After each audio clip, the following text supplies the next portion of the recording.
Water quality is a big focus of Great Lakes programs. All of our habitat restorations have a huge water quality component. Anything that slows runoff or cleans up dirty sediments that are underwater while adding habitat for wildlife, that's a big focus of our work. I'm Jennifer Dunn. I am the Great Lakes Program Biologist at DEC. Nature-based shoreline is a term for a shoreline stabilization technique that uses less rock and steel and more soft materials such as native plants and grasses, coconut logs, and it uses bioengineering techniques to slow runoff and also stop erosion. This nature-based shoreline treatment can help make the shoreline more resilient to wave runup and storm events by absorbing the impact of these forces instead of bouncing them back, which can cause the degradation of hard structures.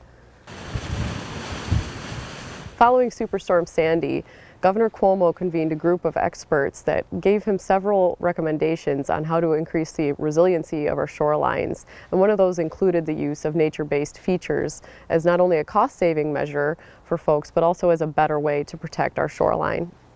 The challenge of getting municipalities to participate in a nature-based shoreline implementation was that there was little guidance available.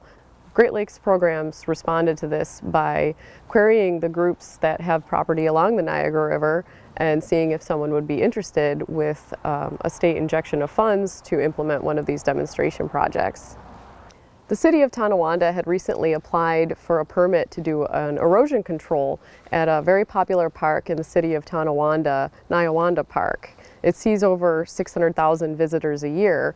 So DEC made available some Environmental Protection Fund money to help turn this into a nature-based shoreline erosion control instead of just a typical rock riprap control.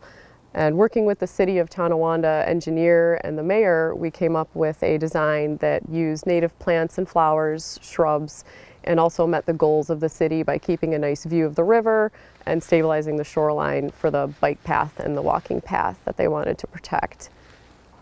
This nature-based shoreline project can absorb storm forces by absorbing waves and dispersing the impact of flooding, and it also slows runoff coming from the roads and the park, so it increases the water quality that is flowing into the river, and that's a benefit to everybody.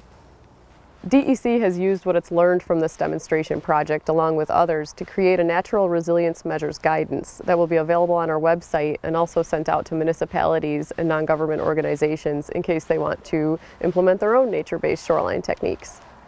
Since 2016, DEC has made grant funding available to municipalities and non-government organizations to implement their own nature-based shoreline techniques through the Water Quality Improvement Project program.